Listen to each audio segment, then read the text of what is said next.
Hi guys, welcome to Shivasuni life style Telugu vlogs. ఈరోజు మనం గోదావరి స్టైల్లో చేపల పులుసు అలాగే చేపల ఇగురు తయారు చేసేద్దాం. దీనికోసం మనం ఫ్రెష్గా పట్టిన లైవ్ ఫిష్ని తెచ్చుకొని, గోదావరిలో మాత్రమే ఇలాంటి మంచి ఫ్రెష్ ఫిషెస్ అయితే దొరుకుతాయండి.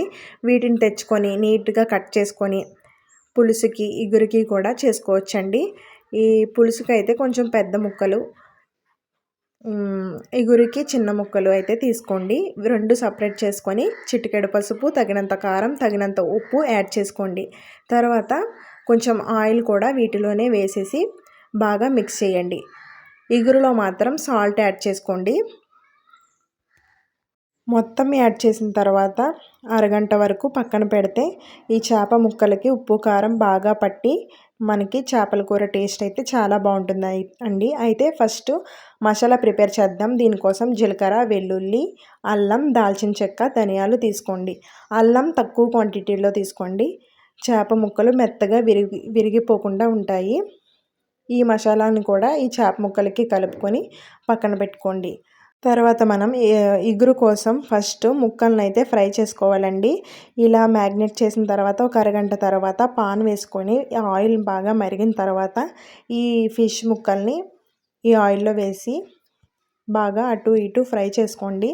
దీనివల్ల మనకి ఇగురులో ముక్కలు విరిగిపోతాయి కదండి, ఉడకడానికి ఉండదు. కాబట్టి 2 సైడ్స్ ముందే కాల్చుకొని ఉడికితే మనకి ఇగురులో ఎంతోసేపు ఉడకవసరం లేదు. గ్రేవీ ప్రిపేర్ చేసేసి అందులో వేసుకుంటే చాలా బాగుంటుంది.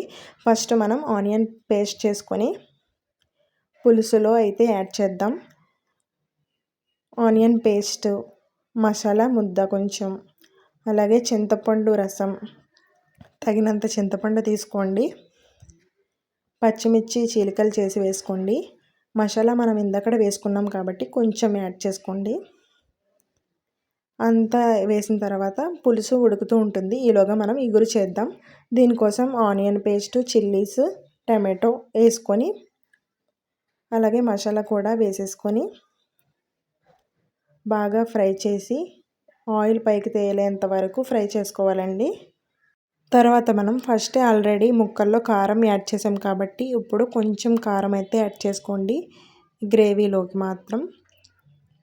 ఈ కారం యాడ్ చేసిన తర్వాత దాన్ని కూడా ఫ్రై చేసేసి కొంచెం వాటర్ వేసుకొని తర్వాత కొంచెం చాలా లిటిల్ బిట్ చింతపండు రసం అయితే యాడ్ చేసుకోండి.